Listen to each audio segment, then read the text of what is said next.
So part of the pleasure and pain of being standing in front of a group of people and being one of the last speakers between you and lunch is it's a painful slot.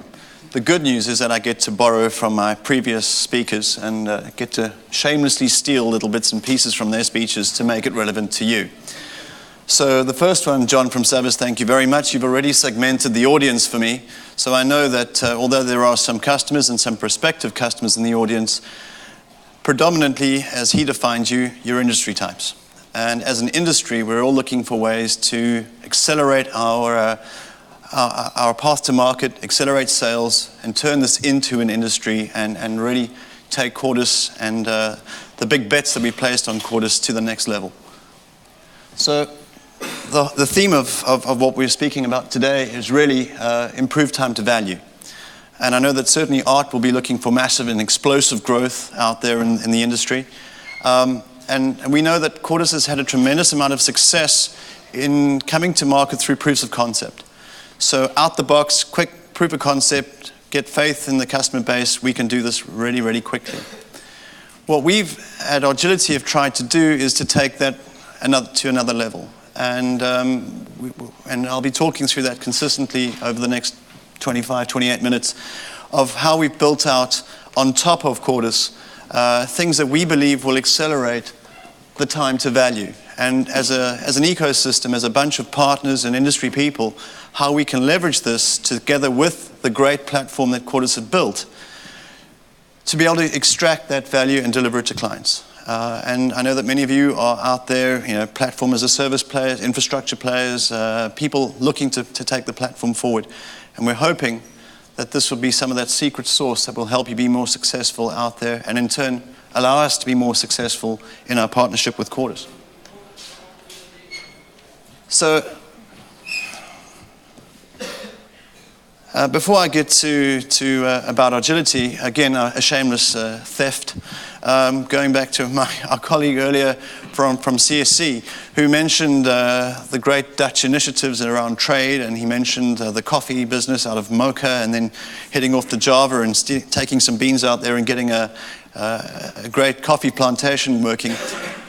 What he failed to mention is a supply chain challenge, which meant that the Dutch East India Company, which operated a massive fleet of ships, had to traverse the Cape of Good Hope to get back to Europe.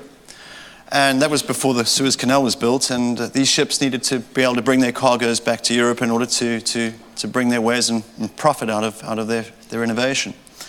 And that brings South Africa into the picture, because back in 1652, an enterprising Dutchman called Jan van Riebeck happened to land in the Cape of Good Hope and set up a trading post there, which allowed the Dutch ships to refresh water, replenish their ships with fresh vegetables, and it became a very, very strategic point in the Dutch trade.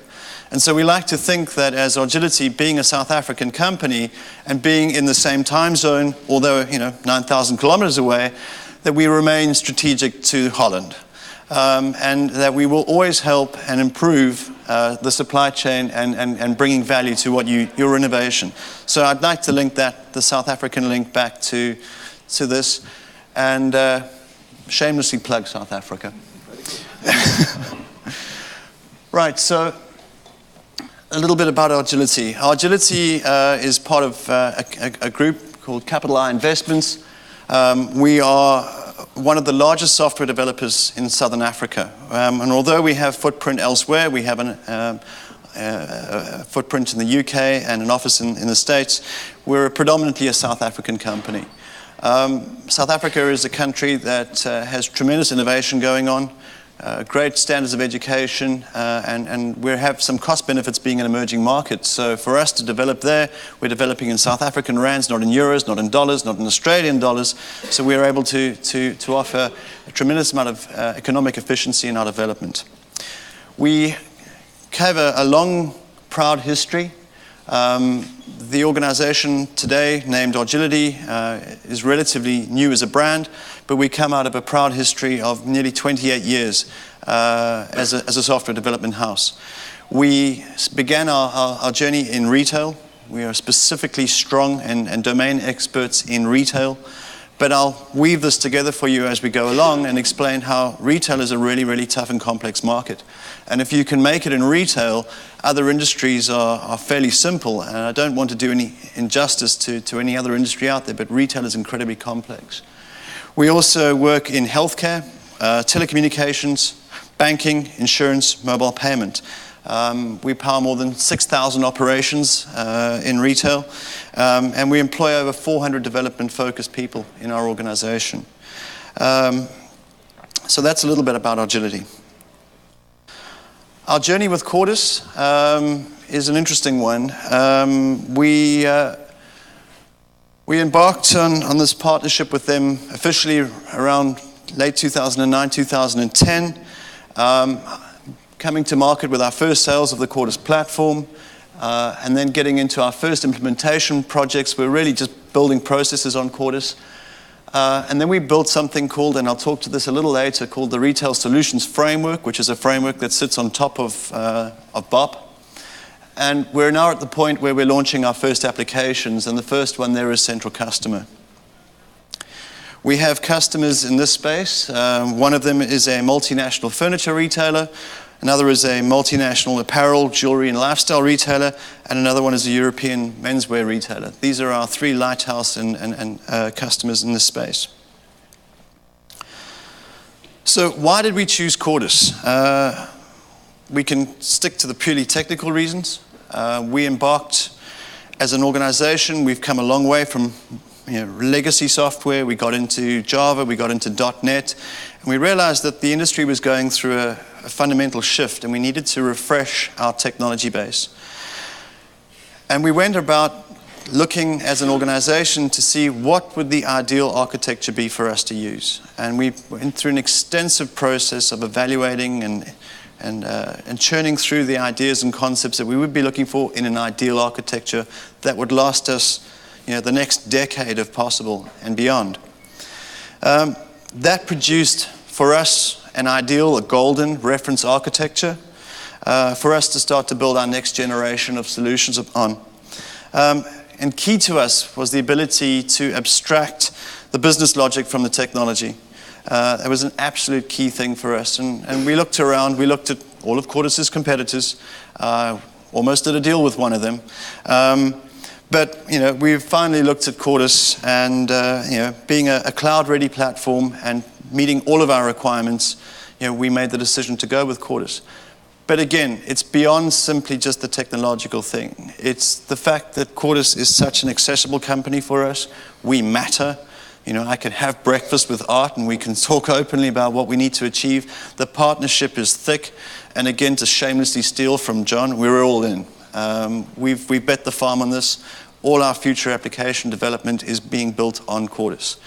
We have absolute faith in where we're going together, and we hope that we'll be delivering tremendous value together. So let's just talk a little bit about the frameworks, because as with any good application development house, the fundamental building block is your framework.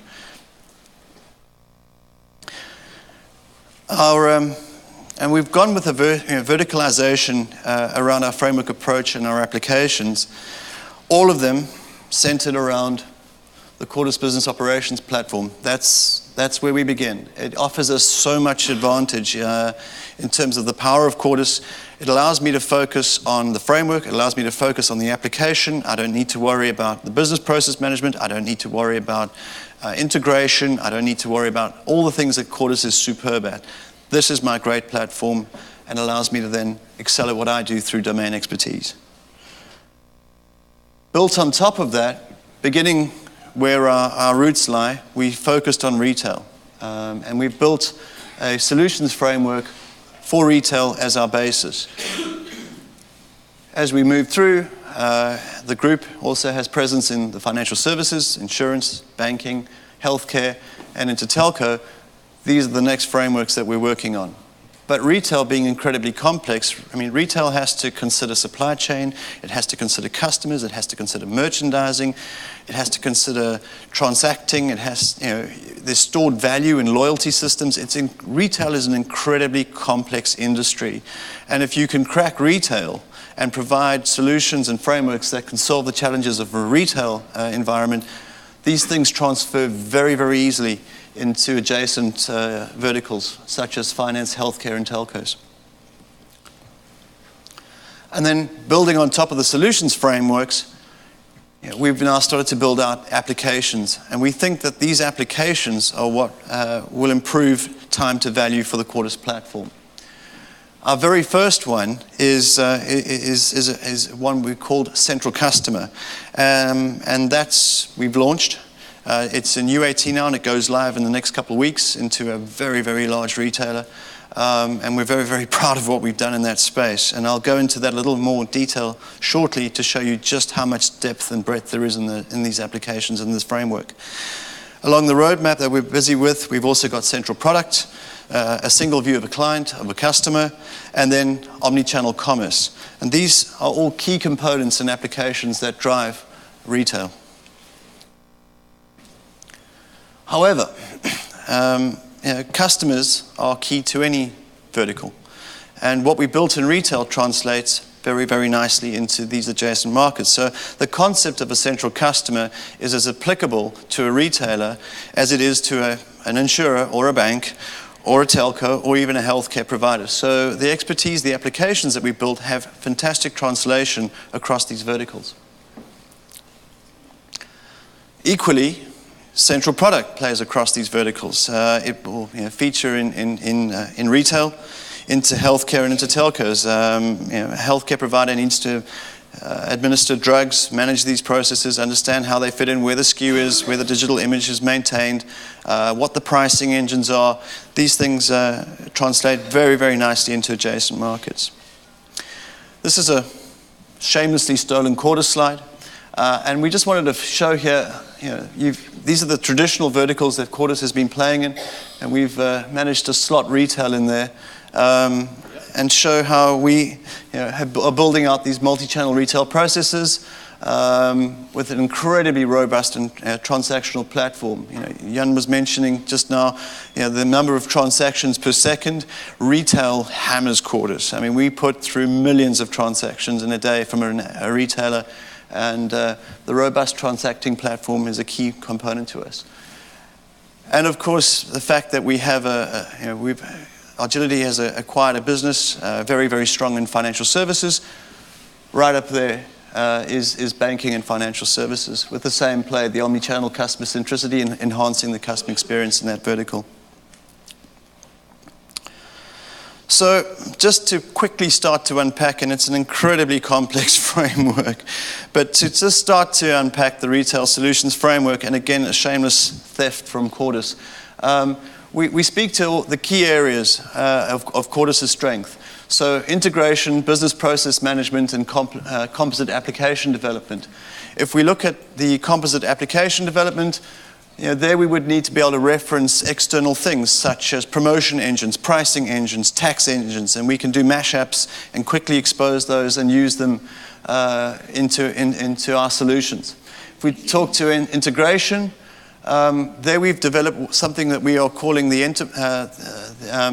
retail enterprise services bus, and we're using the grid developed by Quartus to be able to expose our applications and services into an enterprise services bus and hook into the applications and the integration points that we need to touch in order to make our applications and framework work. And then in the business process management section, I mean, that's where Quartus is outstandingly strong. And I'll show you in the next slide exactly what we've done in that space. So just to show you the depth and the degree to which we've invested and built, we're sitting at a total now of artifacts that we've built in this framework. We're sitting with a total of 8,687 artifacts sitting there. Many of them sit in the BPM space, but equally we've built out web services. We've built out, we've got in those 5,992 BPM-related artifacts, we've got over 600 entities modeled in this framework. It is an astonishingly deep and complex framework that we've built. But the great thing is it's all reusable.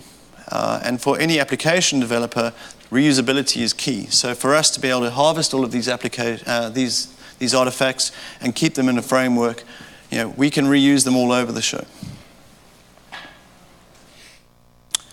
So what is the framework's value proposition? The Cordis Retail Solutions Framework ensures a faster time to value for Cordis-led solutions in retail.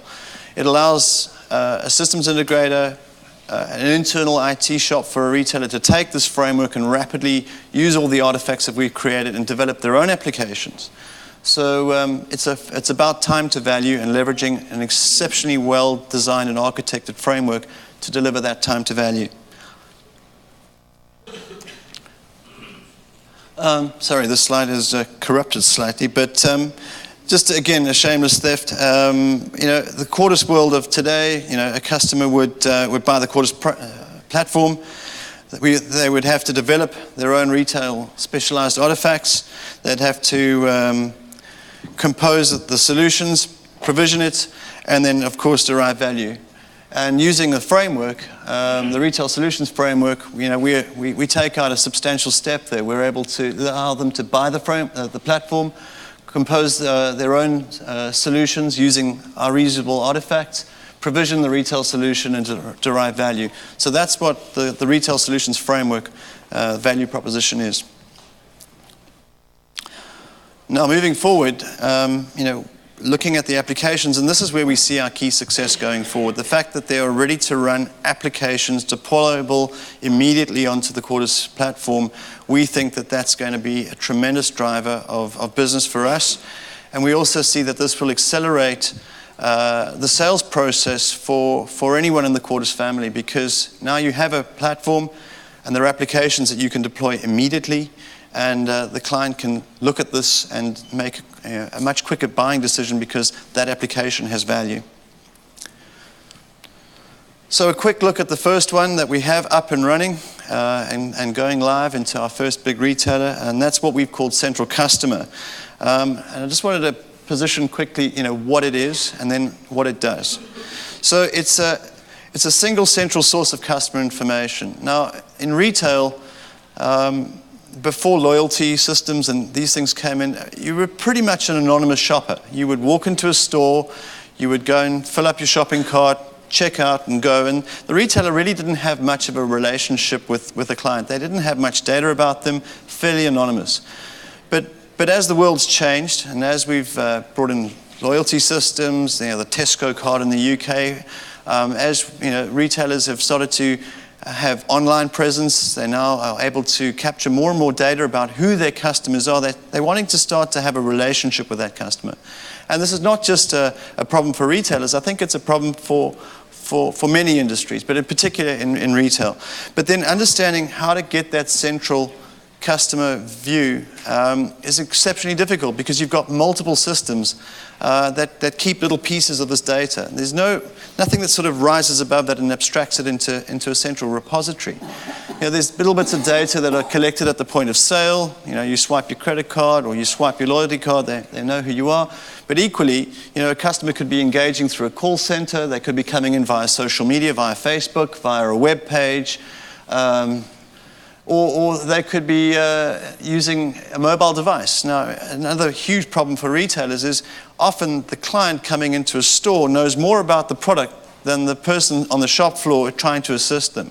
They've done their online research, they know who else is out there, they know what their options are, they know more about that flat screen TV than the guy who's trying to sell it. They've done all their research. And they can walk around the store with their iPad and make pricing comparisons right there. So these are all the sorts of challenges that a retailer needs to face. By having a central customer view, a central place for that customer data, it gives them tremendous power to know who those people are and how to interact with them. So what we do here is, we're able to take that data, we're able to enrich it, we're able to match all the little pieces around all the disparate systems, we're able to validate that data against the different systems, so I can start to understand whether I'm dealing with Jay Smith, John Smith, Jonathan Smith, who's this person, get a central view of who they are, merge all of those records, and then able to publish that back out to all the systems that need to use it. So how is it done? this is a quick view on the diagram of how we do this. There are all the different systems and sources of data coming in, and we have multiple interfaces where that data comes through.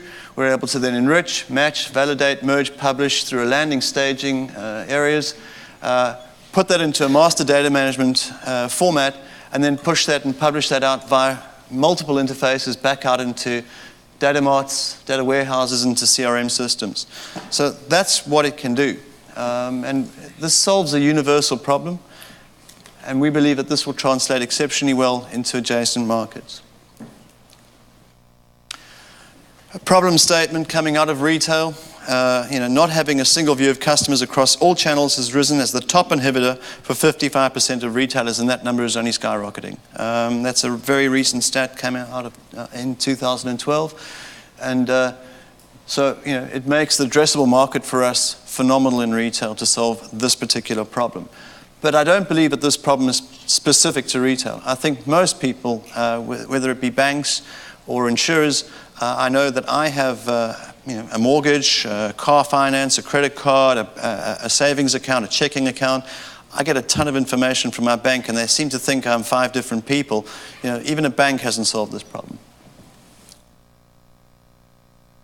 So then the next layer up, once you have a central repository and you can now know who your customer is how do you get a single view of that customer? How do you interact with that customer in a way that no matter where they come from, whether they're coming in via the internet, via an app, via the call center, how do you have a consistent communication? How do you consistently communicate your brand, your values, and really communicate with that person in a consistent format? So the next layer of application is this single customer view, so that no matter where they are, how they come in, you understand who they are, and you can treat your best customers consistently like they're your best customers, and you can try and restrict customer churn and improve customer satisfaction. And as we move along, and as we have more and more channels coming in, early 2000s, we had every retailer put up a website, and then you had a basic shopping cart, but now we've got so many more channels coming in, mobile apps, mobile phones, the internet, call centers. There's just so many channels. How do you keep this whole thing consistent? And the other interesting thing is that the consumer now has far more control than ever before. In the old days, going into the store, you had a kind of captive audience. They walked around, they saw what you had, but they were able to shop online. They were able to do so much more. They are far more in control of how and where they spend and when they spend and what that experience is. It's an incredibly competitive world out there. And the challenge for any industry, but in particular in retail, because people have so much choice. If I don't like this store, I drive a mile down the road, there's another one. Is the challenge is to use the right channels to reach the right people with the right message at the right time, to be able to capitalize and convert that into a sale. And this is really what we're trying to achieve with our single customer view. So the application allows us to enrich what we built around the central customer, and we can continue to enrich and learn more and more about that customer the more that they engage. So every time they buy something, every time they engage with us, the learning goes into the engine, and we can get better and better at this. And that allows us to do several things. It allows us to promote things to them. It allows us to recommend products.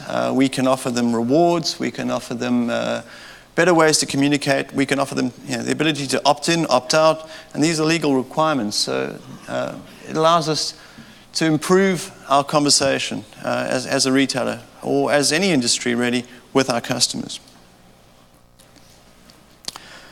To talk a little bit about our roadmap and our future, where we're going, we've got a number of other applications now leveraging the frameworks we built, and we're building single patient. Argility has a healthcare business, and single patient is one that we've been asked to develop, and allows pharmacies, hospitals to have a single view of somebody and how they engage throughout primary care, doctor's visits, how prescriptions are issued and filled, and to be able to close that loop within the healthcare vertical, much like a retailer would have to have the same relationship with their clients.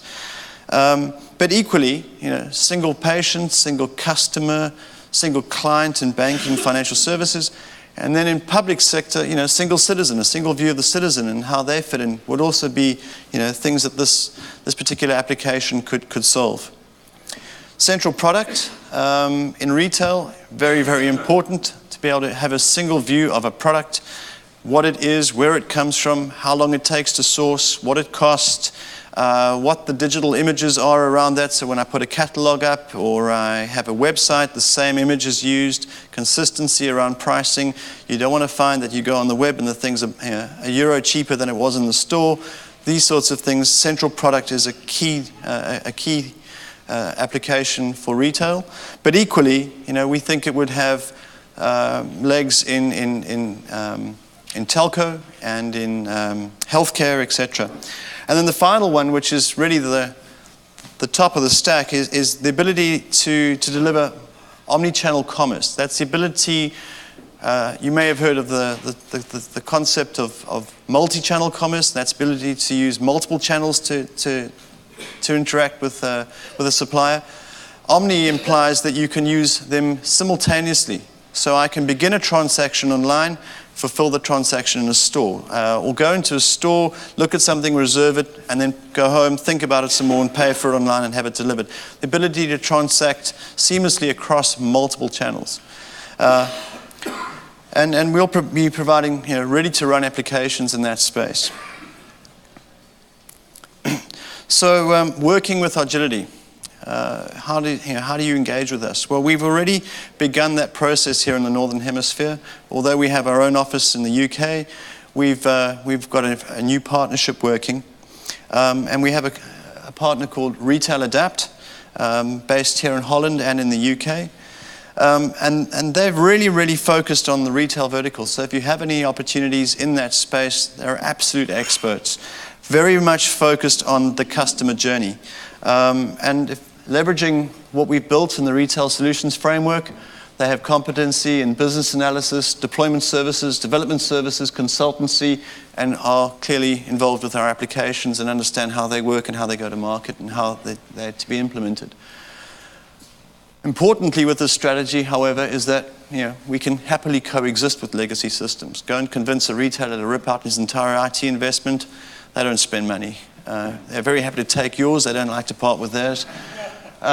So, the beauty of this framework is that it can float above and leverage the existing legacy systems. Working with Retail Adapt, though, there's plenty of opportunity for us to partner and work with software vendors, systems integrators, and retailers, to build out the ecosystem. There's plenty of lunch to go around. And all of this continues to focus and refocus on that customer journey. So the theme for this year's Cordial has been the big shift. And really the two elements of the big shift for us. The one is focusing back onto retail is significant shift in this sector. In an economic downturn, things change. People spend less. It becomes far more competitive. And this is where you see huge step changes in an industry. In boom times, everybody's casual and relaxed and, things are great. When the economy turns, that's when you've really got to become innovative and clamor out there to grab every dollar that comes your way. So we're seeing a tremendous shift in the industry away from product and service into a far more customer-centric mode. Your customer now becomes incredibly important. Retaining them, talking to them, engaging with them, being part of them, their life, and you being relevant to them is incredibly important. That's a huge shift. And also we're seeing far more demanding customers. They're wanting consistency. They're wanting to be able to not only walk into a store and be recognized as a loyal customer, they want the same experience when they call the call center. They want the same experience when they engage via the web. And then in a market shift, maintaining a single brand identity across multiple channels is becoming increasingly important. And the inhibiting factor of not having that single view of a customer is huge. And we're seeing a huge shift in retail around that. But also the technology shift. Not only is the technology shift difficult for retailers to move their legacy systems, to be able to respond quickly in an agile way, but but their ability to keep pace with technology, it's far outstripped their ability to absorb and really take advantage of what it could offer.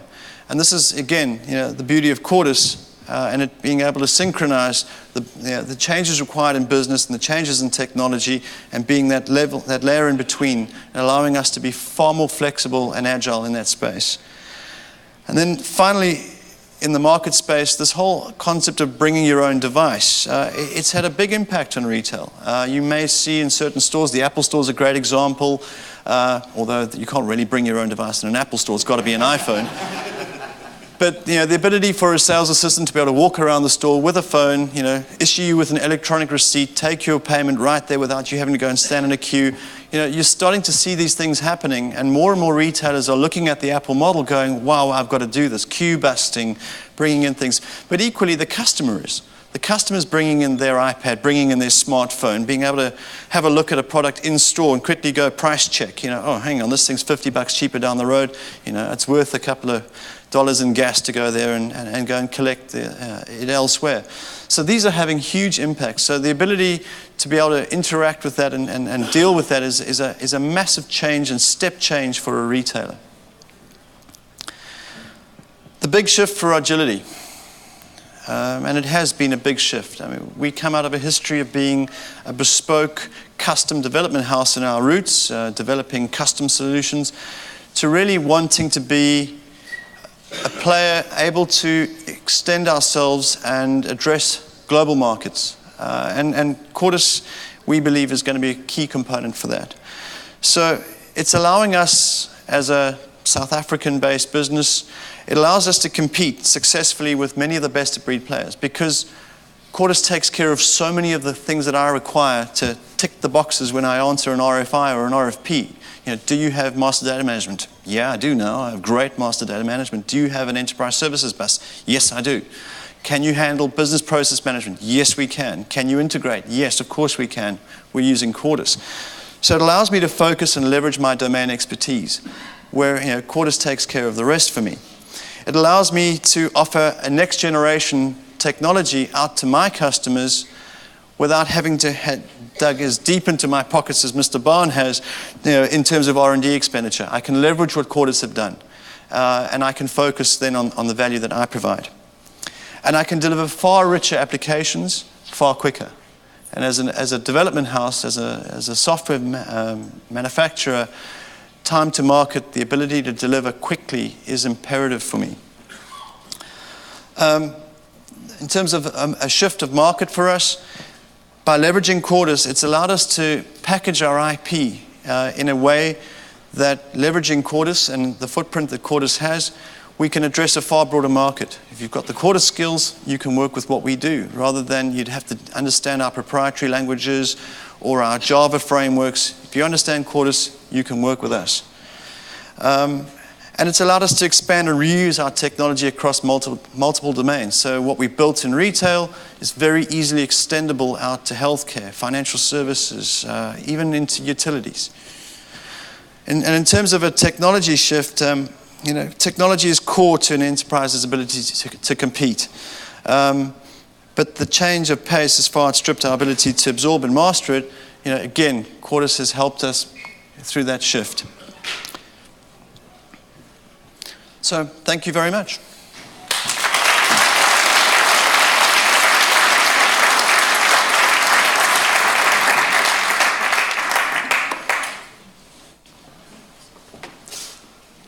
Yes.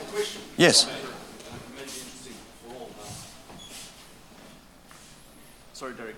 The question I have is, you've obviously done a lot of integration work here, and I like very much your single customer view. And one of my personal frustrations is whenever I call a call center, some machine is telling me, please put in your 10-digit number, blah, blah, blah. And obviously with this, you would be able to integrate the call center to the PBX, and you'll be able to see the number I'm calling from, whether it be my home, my mobile, or whatever. Correct. Have you had success in already getting to the point of your customer view, integrating into the master data you have about me with my mobile number to pick up the phone and say, well, hi, Erwin. How are you doing? Have you got to that level of integration yet? So that's exactly what the application is designed to do. The application isn't live as yet. It's being built right now as we speak, and it's a long way down the track. But that's exactly what we're looking to do, to take that level of frustration out. So now I know who you are. I've got your email address. I've got your mobile phone number. I've got your landline number. You can come in. I could pick up that number and know exactly who I'm talking to without going through all that frustration. Now, clearly, there may be some security questions I have to ask you to validate that I haven't spoofed your number. But absolutely, that is exactly the experience that we're trying to do. Now, that is as relevant to a retailer call center as it is to a banking call center, insurance call center. I'm calling in, here's my vehicle registration number. That validates who I am and how to deal with me. So that's exactly the level of integration that we're striving to put out there. But in your proof of concepts, in your labs, you've got this working? Absolutely.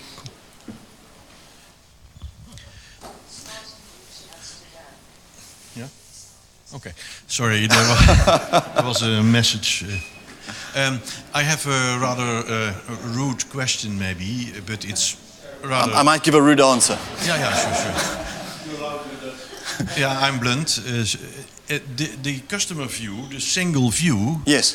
Is it allowed to customers to see their own customer view?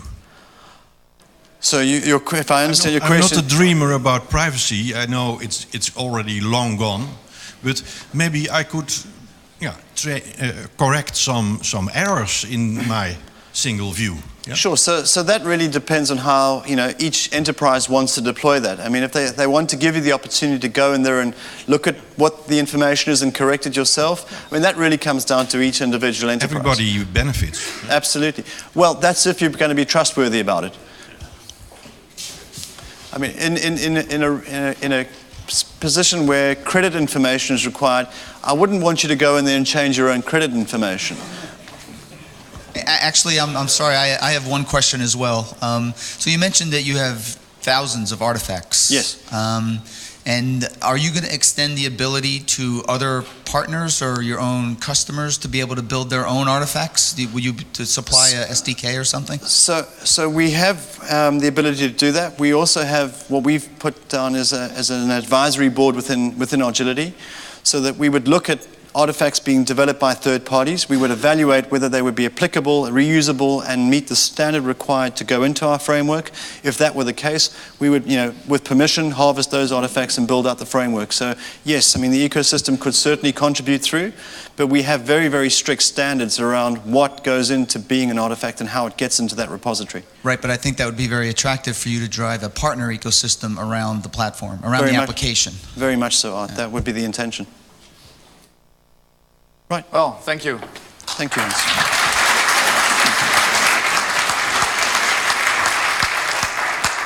I don't think I said a word too much when I said in my introduction that I found it very intriguing what Argility is doing with the Cordial platform and building frameworks plus applications.